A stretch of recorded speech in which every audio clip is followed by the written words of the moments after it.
आसनसोल का मुकाबला कैसा होगा? शत्रुघ्न सिन्हा कितने दमदार तरीके से चुनाव लड़ेंगे? सामने में एसएस अहलुवालिया है। हमारे साथ शत्रुघ्न सिन्हा खुद है। कितना कड़ा मुकाबला देख रहे हैं? पहली बात तो मैं ये कह दूं, आपने जो दमदार एक्सप्रेशन आपने भी इस्तेमाल किया, तो आसनसोल में जो चुनाव लड़ने जा रहा हूं या बंगाल में जितने लोग भी चुनाव लड़ने जा रहे हैं, तो खासकर तृणमूल कांग्रेस से और ममता जी के व्यक्तित्व का जहाँ जादू है, तो ममता जी के लिए दमदार एक्सप्रेशन से एक बहुत बढ़िया दमदार भाषा में ही अगर उनको एक्सप्लेन करूं कि ममता जी जिनके बारे में हम कह सकते हैं दमखम वही, चमखम वही, कद काट वही है, तलवार पुरानी है मगर काट वही है। तो ममता जी जिनके अंदर इस बार चुनाव में पूरे बंगाल को स्वीप करने की क्षमता रखती हैं, उन ममता जी के नेतृत्व में, उनके व्यक्तित्व के साथ हम लड़ने जा रहे हैं आसनसोल में। इस दौरान इस दौड़ में जो भी प्रतिद्वंदी उम्मीदवार आएगा, और आप अगर अभी जिक्र कर रहे हैं हमारे मित्र, हमारे सीनियर और हमारे जिनको मैं बहुत सालों से जानता हूं, पहचानता हूं, ऐसे श्री एसएस अहलुवालिया जी, मैं कह सकता हूं कि एक तरफ कि मैं उनकी बहुत कदर करता हूं, मैं ऐसे भी किसी प्रतिद्वंदी उम्मीदवार का नाम नहीं लेता हूं चुनाव में, क्योंकि सही मायने में विचारधारा की लड़ाई होती है। हमारा प्रतिद्वंदी उम्मीदवार, मेरी मान्यता है कि हमारा दुश्मन नहीं है बल्कि हमारा विरोधी हो सकता है। तो ऐसे विरोधी के साथ हम चुनाव लड़ेंगे, उनका हम स्वागत करते हैं। इससे लोकतंत्र मजबूत होता है, चुनाव मजबूत होता है। लेकिन हाँ, चुनाव के दौरान जिन ममता जी का जिक्र किया, उनके नेतृत्व में हम कोई कसर नहीं छोड़ेंगे अपनी बातें रखने का और उनके हर मुद्दों को काटने का। जैसे कि उन्होंने अभी कहा है कि विचारधारा की लड़ाई है, लेकिन वो लोग, ममता जी की पार्टी जो है, तृणमूल कांग्रेस जो है, तुष्टीकरण की राजनीति करती है। मैं इस पे कह चुका हूँ, फिर कहना चाहूँगा कि उल्टा चोर कोतवाल को डांटे। जो पार्टी आज पूरे देश में, विदेशों में बदनाम है या मशहूर है तुष्टीकरण की राजनीति करने के लिए, जो अपने कॉन्ट्रडिक्शंस के लिए, विरोधाभास के लिए मशहूर है, जो पार्टी भारतीय जनता पार्टी के दोस्त कहते हैं, रूलर्स कहते हैं, परिवारवाद का नारा देते हैं, भ्रष्टाचार का नारा देते हैं, जो परिवारवाद और भ्रष्टाचार सबसे ज़्यादा अगर कहीं है तो भारतीय जनता पार्टी में है। मैं भारतीय जनता पार्टी में 27, 28, 30 साल रह चुका हूँ। मैं अपने बर्तनों को बहुत अच्छी तरह पहचानता हूँ। उनके इतनी ज़्यादा परिवारवाद और भ्रष्टाचार, और अब तो इलेक्ट्रल बॉन्ड का जो मामला हुआ है, जिसको मैंने आपसे कहा भी था कि इतनी विद्वान लेडी हमारी फाइनेंस मिनिस्टर हैं निर्मला सीतारमण जी, उनके पति ने खुद कहा है, जो उनसे भी ज़्यादा विद्वान हैं, इकोनॉमिक्स के में लंदन स्कूल ऑफ इकोनॉमिक्स से उन्होंने पीएचडी किया है, प्रोफेसर हैं, अर्थशास्त्री हैं, राजनीतिक विशेषज्ञ हैं। उन्होंने खुद कहा है कि दुनिया का सबसे बड़ा घोटाला और एक्सटॉर्शन रैकेट अगर कोई हुआ है तो भारतीय जनता पार्टी के द्वारा, और वो है ये इलेक्ट्रल बॉन्ड का घोटाला। और उन्होंने खुद कहा है कि कितनी भी कोशिश कर ले भारतीय जनता पार्टी 220, 230 सीटों से ज़्यादा लेकर नहीं आ सकती है। तो इस सारे लोगों के बीच आज हमारे अहलुवालिया ये सामने आए हैं, और बड़ी देर कर दी मेहरबान आते आते कि पहले भी कुछ लोग आए, चले गए, विड्रॉ कराया गया, मेरा विषय नहीं है। लेकिन उसके बाद अभी आया, लास्ट मोमेंट भेजा गया है। एक तरफ हम उनका स्वागत करते हैं, वहीं दूसरी तरफ हम अपनी पार्टी के एक मजबूत सिपाही, तृणमूल कांग्रेस के मजबूत सिपा सालार होने के नाते हम पूरी तैयारी रखते हैं। पर सवाल ये उठता है कि बीजेपी कह रही है कि ममता बनर्जी जो है अब सीए को एनआरसी से जोड़ रही है। ये कंप्लीट तुष्टीकरण है, और यही मुद्दा जो है पूरे पश्चिम बंगाल में छाया रहा है। देखिए, ये ममता जी ने जो कहा है, जो कह रही हैं, ये ममता जी की गारंटी है। ये हमारे माननीय मित्र प्रधानमंत्री नरेंद्र मोदी जी की गारंटी नहीं है। जिनकी गारंटीज हमेशा जुमलों में बदल जाती है।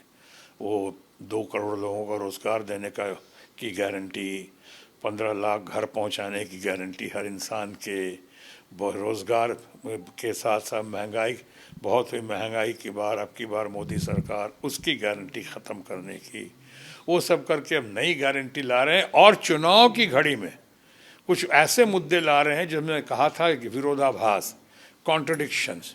आप चुनाव की घड़ी में निकाल 3 साल 4 साल 5 साल का पुराना बस्ते हैं पड़ा हुआ ठंडे बस्ता में, आप इलेक्शन के टाइम पे निकाल के लाते हैं ताकि लोगों का ध्यान भटकाएं और लोगों में थोड़ा विभाजन हो। ये NCR या CAA का जो मुद्दा इन्होंने कह दिया है, ममता जी ने तो कह दिया। एक तरफ वो ममतामयी हैं, दूसरी तरफ बहुत ही आयरन लेडी हैं। वो जो कहती हैं ममता जी वो करती हैं। क्या इसका नुकसान होगा? कहती हैं। क्या इसका नुकसान होगा? इसका नुकसान भारतीय जनता पार्टी को और NDA को बहुत होगा। आप ये कहा जा रहा है कि कांग्रेस पार्टी जो है वो प्रधानमंत्री नरेंद्र मोदी कह रहे हैं कि जो भी रामलला में गया था और जो लोग जा रहे हैं उससे कांग्रेस पार्टी निकाल दे रही है, तो आपको लग रहा है कि वहाँ नहीं जाने वाले के ऊपर एक ठप्पा लग रहा है कि ये लोग सनातन विरोधी हैं? क्या आपके ऊपर भी इस तरह का ठप्पा लग सकता है? क्या आप रामलला के दर्शन करने जाएंगे अयोध्या? मैं तो दर्शन करके आया हूँ बहुत पहले, मैं तो गया था वहाँ दर्शन करने। देखिए, पहली 1-2 बात बता दूँ, मंदिर से किसी को राम से तो राम को तो कोई नकार ही नहीं सकता है। राम तो हमारी शक्ति है, राम तो हमारी भक्ति है, राम तो हमारी ऊर्जा है, राम तो हमारी आस्था है। राम हम सब के अंदर, कण कण में, रोम रोम में सबके राम बसा हुआ है। राम का कौन विरोध करेगा? कौन है वो जो विरोध करेगा राम का? मंदिर का सवाल है, मंदिर तो छोटा था ही, अब उसको एक बड़ा मंदिर बनाने की कोशिश हो रही है। अभी भी बन गया है लेकिन बहुत कुछ बनना बाकी है। शंकराचार्य लोग इसलिए शायद नहीं गए थे कि मंदिर अभी पूरा बना नहीं है। और भाई कई लोगों का तो मानना है कि मंदिर मानना है, लोकतंत्र है, कोई मान सकता है। लोगों का मानना है कि अभी रामनवमी, जो अभी रामनवमी आने वाली है, रामनवमी के दिन सही मायनों में इसका मंदिर का उद्घाटन होना चाहिए था। शंकराचार्य भी ऐसा ही चाहते थे लेकिन नहीं हुआ। अब कई लोगों को लगता है किसी कुछ और कारणों से मंदिर का उद्घाटन पहले किया गया, आनन फानन में जैसे हुआ। बहरहाल मैं उस पर ज़्यादा नहीं बोलूँगा, इसलिए कि सब देश का सबसे पहला रामायणवासी तो आपके सामने बैठा हुआ आपसे साक्षात्कार कर रहा है। घर में पूरे भारत में गूगल्स पे निकाल लीजिएगा, पहला मकान, पहला बंगलो जिसका नाम रामायण, मुंबई में, वो मेरे घर का था। आप सुना है देश में करीब 5 जगह हैं, लेकिन उसमें भी रामायण की उसकी महिमा या खासियत ये है कि हम 4 भाई हैं, Ram, Lakhan, Bharat, Shatrughan. Doctor Ram Sinha, doctor Lakhan Sinha, doctor Bharat Sinha. अब मैं तो खैर कंपाउंडर बनने के लायक नहीं था, इसलिए शत्रुघ्न के आगे डॉक्टर नहीं लग सकता। ये बात अलग है कि एक दिन मैं देश का हेल्थ मिनिस्टर बन गया। तो चलो, ये लोकतंत्र में होता है, कभी कभी कोई किसी काबिल नहीं होता, वो मिनिस्टर बन जाता है, हेल्थ मिनिस्टर बन जाता है। मैं भी शायद वैसे ही बन गया। लेकिन ये मेरे बच्चे सोनाक्षी सिन्हा को सब जानते हैं, हमारे 2 जुड़वा बेटे हैं, लव और कुश हैं। वो भी मीडिया का ही नाम रखा हुआ है। उसका हमारे सेक्रेटरी इतने सालों से पवन कुमार। तो सही मायनों में रामायणवासी तो हम हैं, हम तो बहुत कदर करते हैं। हमारे तो इष्ट देवता, कुल देवता रामलला जी हैं हमारे घर में, बाद नहीं बचपन से, सदियों से आने कह सकता हूँ। लेकिन इसका विरोध क्यों हो रहा है? क्यों ऐसा कहा जा रहा है? नैरेटिव है कि कांग्रेस पार्टी जो है वो इसके विरोध में है, सनातन के विरोध में है। अब स्टालिन बोल देते हैं, उनके बच्चे बोल देते हैं, तो ये ऐसा लगता है जैसे आप लोग पूरी तरह से हिंदुत्व और सनातनी विरोधी हैं। नहीं, ऐसा लगता नहीं। ये प्रचार मंत्री हमारे जो हैं, प्रचार मंत्री प्रधानमंत्री ही हैं, तो वो जो प्रचार मंत्री हमारे प्रधानमंत्री भी हैं, और वो ये लोग इस तरह की बातें क्यों इस समय फैलाने की कोशिश कर रहे हैं। बहुत सारे जो मीडिया के लोग हैं, हमारे मीडिया के दोस्त हैं, जिन्हें कुछ लोगों को गोदी मीडिया भी कहा जाता है, बट आज तो बहुत सारे मीडिया को मोदी मीडिया कहा जा रहा है। इन लोगों का एक प्रचार का एक डेस्परेट तंत्र इस्तेमाल कर रहे हैं लोग।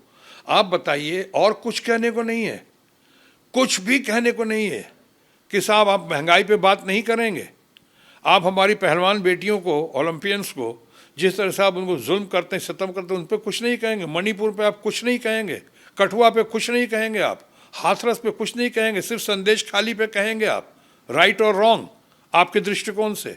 आप एकदम इतना, आप दुनिया में सबसे ज़्यादा युवा, आपको तो ज़्यादा पता होगा, दुनिया में सबसे ज़्यादा युवा जो है भारतवर्ष में है, उनमें से 83-84% युवा बेरोजगार हैं, उन पर कुछ नहीं कहेंगे। करीब 45% हमारे ग्रेजुएट्स जो हैं बेरोजगार हैं, उन पर कुछ नहीं कहेंगे। कोई समस्या का समाधान नहीं देंगे, कोई अपना गारंटी पूरा नहीं करेंगे। पहले की सब गारंटी को जुमला बदल के अब नए जुमले, नई गारंटी आप दे रहे हैं। क्रेडिबिलिटी कहाँ है, बिलीवेबिलिटी कहाँ है? तो ये जो आज उनका हिला हुआ है, आसन तो हिला ही हुआ है, उनका वो विश्वसनीयता हिली हुई है। बिल्कुल विश्वसनीयता हिली हुई है तो इस तरह की बातें करते कि कहीं ध्यान भटकाओ। अरे राम तो सर्वोपरि हैं, राम तो रोम रोम कण कण में हैं। हम सब राम की संतान हैं, मर्यादा पुरुषोत्तम हैं। अल्लामा इकबाल के नाम हिसाब से, उनके दृष्टिकोण से उन्होंने कहा था इमाम हिंद हैं राम।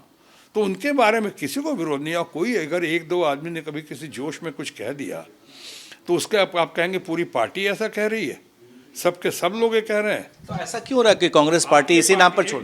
आपकी पार्टी में भी तो बहुत सारे लोगों ने क्या क्या नहीं कहा आपके बारे में। अभी आपके यूपी के कुछ मिनिस्टर्स ने, लोगों ने क्या क्या नहीं कहा, भारतीय जनता पार्टी और एनडीए के सहयोगियों ने क्या क्या नहीं कहा। वो सूट नहीं करता आपको।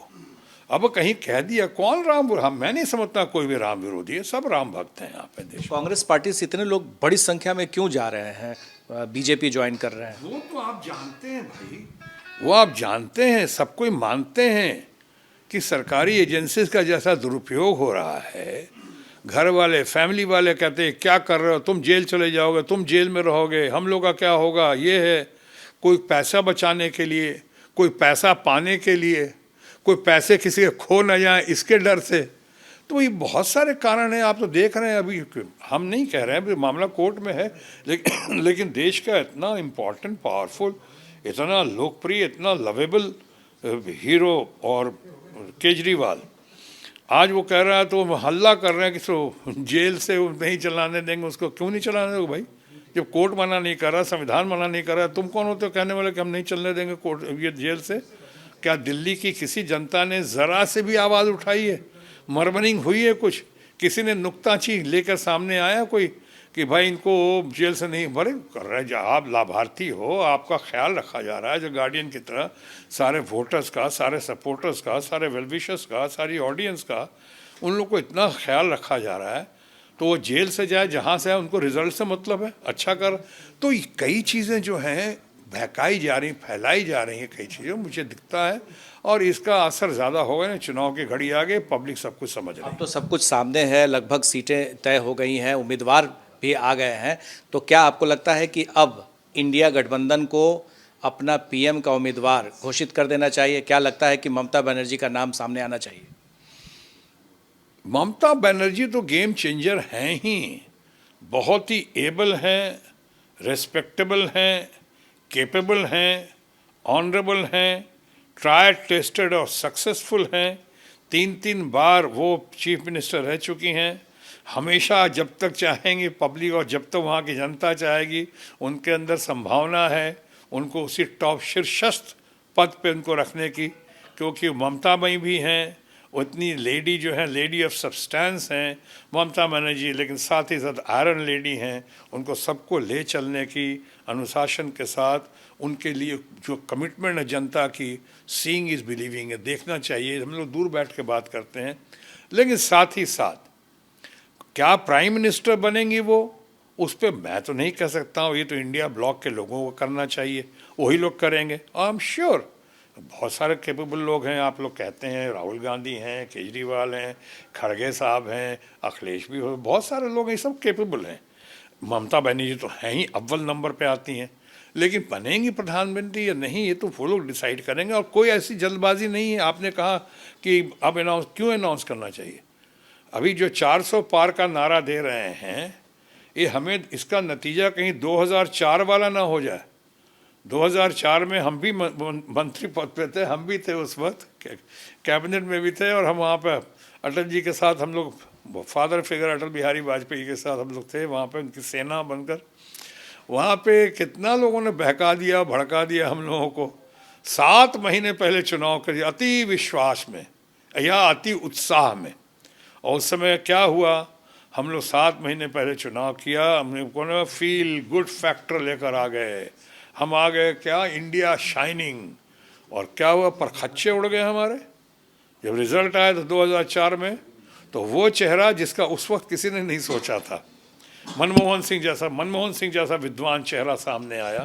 तो आपको लग रहा है कि इस बार वो चेहरा ममता बनर्जी हो सकती है?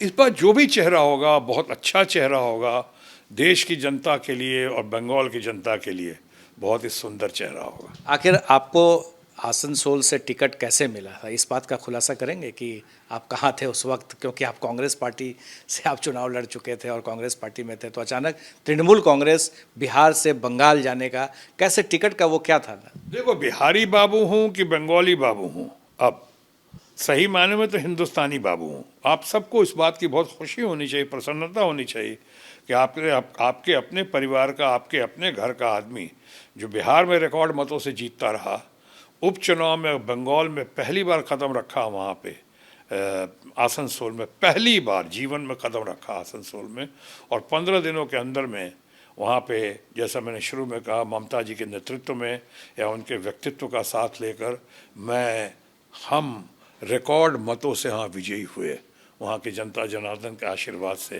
तो ये तो आप लोगों के लिए फ़ख्र होना चाहिए कि ऐसा, ये कई लोगों को दिखता है नेक्स्ट टू इम्पॉसिबल। जो लोग हमारी बाहरी का टैग लगाते थे कि बिहारी बाबू नहीं, बाहरी बाबू हैं शुरू में, उनसे मैं पूछता था फिर हमारे माननीय प्रधानमंत्री वाराणसी से चुनाव लड़ते हैं, वो गुजरात। कैसे मिला था आपको? कुछ नहीं, मुझे नहीं पता था। मुझे तो, मैं दिल्ली में था उस दिन, वहाँ पे अचानक मुझको यशवंत भाई का फ़ोन आया, यशवंत सिन्हा जी का भैया का फ़ोन आया कि सो, अरे फ़ोन क्यों नहीं उठा रहा तुमको, दीदी फ़ोन कर रही, दीदी फ़ोन कर रही। मैं समझा दीदी फ़ोन कर रही, दीदी तो मैं कहाँ, अच्छा मैंने कहा दीदी तो मेरी गुजर गई, रही हैं, है नहीं दीदी, दीदी तो दिल्ली में थी, तो दीदी फ़ोन, हम कहा कहाँ दीदी फ़ोन कर रही? तो बोला मैं, तुम उठाओ फ़ोन। हम कहा फ़ोन क्यों नहीं उठा रहा? हम कहा सर मेरा फ़ोन चार्ज पर रखा हुआ, आप डांट रहे हैं मेरे को, दीदी फ़ोन उठा, दीदी का फ़ोन, दीदी का। तब तक जाके उनको इमीडिएटली प्रॉपर रिस्पॉन्स, उन्होंने ट्वीट किया है और आपके बारे में ट्वीट कर दिया है कि शत्रुघ्न सिन्हा जो हैं फॉर्मर कैबिनेट मिनिस्टर, और वो हमारे कैंडिडेट होंगे, टीएमसी के हम लोग की एक इच्छा है और उनका हम लोग वेलकम कर रहे हैं, समथिंग लाइक दैट। तो हमने कहा ट्वीट, तो मैं तो समझा कि मुझे ट्वीट करना नहीं आता, तो दीदी को कब से आओ, दीदी तो गुजर गई हमारे, समझा हम कहाँ सोचेंगे, आउट ऑफ ब्लू, पहली बार बता रहा हूँ किस्सा आपको। उसके बाद उन्होंने कहा जाओ देखो। अब मैं कहाँ ट्वीट, मैं अपना ट्वीट जो कई बार नहीं देख पाता हूँ, वहाँ मैं ये दिखाओ, लाओ ये करके, तब तक नॉक हुआ कि साहब। हमने कहा अच्छा, मैं योगा कर रहा था उसको, हमने कहा अच्छा बाहर जाता हूँ, बात करता हूँ। मैं जब तक आया तो उन्होंने कहा कि सो, मेरा संतोष ने, कुट्टी तो संडे था उस दिन, याद है शायद 12 या 13 मार्च था। उन्होंने कहा कि सो मैडम का फ़ोन आया, मैडम का फ़ोन आया। मैडम अब घबराया, वो कह रहा मैडम का फ़ोन आया। अरे हम कहा अभी तो मैडम से 5 मिनट पहले बात हुई है यार, मैं बॉम्बे का, मुंबई में मैडम समझ रहा हूँ, घर में वाइफ के बारे में। मैडम का फ़ोन आया। हमने कहा नहाने गया मैं, फिर उसका बेडरूम नॉक कर रहा हूँ, वो बेडरूम नॉक कर रहा, इतनी हिम्मत, ये बेडरूम नॉक कर रहा है मेरा अपार्टमेंट में। तो हमने कहा यार क्या हुआ? तो कहते मैडम लाइन पे। हम कहा बोलो ना, रुकें, आता हूँ 5 याद नहीं तो बोलो, हम 5 मिनट बाद फ़ोन करते हैं। मैंने आवा के ब्रश करके कहा, देखा मैडम थी लाइन पे, वो बाप रे। अब उन्होंने कहा कि देखा अपना नाम हमारा अनाउंस कर दीजिए, अपनी जामुन एखाने कोलकाता आसनसोल अपना होएगा चे, सब फिक्स होएगा चे। हम कहा आसनसोल যাবো? कहते হ্যাঁ আপনি জানো এখানে, চিন্তা করবেন না, আপনি নিশ্চয়ই জিতবেন। আর ওখানে মৌলবাবু আছে, ও আর নরেনবাবু আছে, সব ভাই আপনার জন্য ওয়েট করছে এখানে, আপনার না না বলবেন না, আপনি নিশ্চয়ই যান আর নিশ্চয়ই জিতবেন, आप अवश्य जीतेंगे आप, और जाइए। तो मैं तो समाम का अच्छा ठहरी, मैं अपने लीडर से देखा कौन लीडर, हम मैंने मेरा वाइफ से पूछता हूँ। फिर मैंने कहा ना अपनी हमारा नाम हमारा अनाउंस क्यों नहीं दीजिए अपना नामटा। हमको अच्छा कर दिया। तो हम कहा ठीक है दीदी, your wish is my command. मैं भागा वहाँ से, और भाग के सीधे उसी दिन शायद आ गया, मैं मुंबई आ गया। वाइफ से कहा ये हुआ, मुझे पता भी नहीं, तब तक मैंने कहीं वो भी नहीं किया था जो प्रक्रिया होती है उसका। आया तो कहा कब आप करोगे वहाँ पे? फिर इनका फ़ोन आया, अरे मैं वुमेन ऑफ सब्सटेंस है ममता जी, क्या कमिटमेंट है उनके अंदर, करना था तो करना था। और आके एकदम, कई लोगों ने शायद मना भी किया, लेकिन कई लोगों को खुशी की लहर दौड़ गई कि हमारे वहाँ। उन्होंने कहा कि जाइए आप चुनाव लड़िए वहाँ से। आपको बांग्ला आता है? हाँ था, मुझे नहीं पता था कि मैं पटना का सीखा हुआ बचपन में अपने दोस्तों से सीख गया था। वो हिंदी हम सीख गया, मैं उनसे बहुत हद तक बंगाली सीख गया। इतना बढ़िया है, मतलब फ्लुएंट। एक लर्निंग कैपेसिटी है थोड़े मेरे अंदर, तो ये तो नहीं कहूँगा कि बहुत फ्लुएंट बोलता हूँ, यानी जैसे आम बंगाली बोलते हैं, लेकिन हाँ जो नॉन बंगाली जितनी अच्छी से अच्छी भाषा बोलते हैं उनसे अच्छा बोलते इसका फ़ायदा आपको होता है आसनसोल में? हैं। हाँ, पटना का सीखा हुआ उसका फ़ायदा आसनसोल बंगाल में, लेकिन मैं बंगाली फिल्में भी की हैं। मेरी ज़िंदगी के लर्निंग एक्सपीरियंस, सबसे ज़्यादा लर्निंग एक्सपीरियंस रहा बंगाली फिल्म में ही। अंतर्राष्ट्रीय ख्याति प्राप्त फिल्म थी, गौतम घोष ने डायरेक्ट किया था, अंतर्जुली यात्रा, जिसका हिंदी वर्जन था महायात्रा। तो उसमें हमने जो काम किया था तो वो तो बहुत अवार्ड वगैरह ली वो फिल्म। उसके बाद दूसरा था वो शक्ति सामंता का मस्तान था, फिर एक वहाँ बहुत बड़ा एक्टर था, स्टार था, मनी इतना जवान फिल्म थी उसकी, शमित भांजा, उसकी फिल्म। तो मैं बंगाली फिल्में बहुत करता रहा हूँ और अच्छा रहा है वहाँ पे एटमॉस्फेयर। तो एक कांटेक्ट में 1-to-1 में थोड़ी सहूलियत हुई, थोड़ी बेहतरी हुई, अच्छा हुआ ये करके। और लोग हमारा, मैंने क्या दिल जीता लोगों का, लोगों ने हमारा ऐसा दिल जीत लिया है कि आज तो मैं कहता हूँ कि एक घर मेरा पटना में है, एक घर मेरा मुंबई में है, तो एक घर मेरा आसनसोल में भी है। शत्रुघ्न सिन्हा किस तरह से तृणमूल कांग्रेस में आए और फिर आगे की रणनीति और राजनीति के तहत बढ़ते ही जा रहे हैं, हमारी शुभकामना है आसनसोल के लिए। हमारे सहयोगी शैलेश के साथ प्रकाश कुमार, एबीपी न्यूज़, पटना।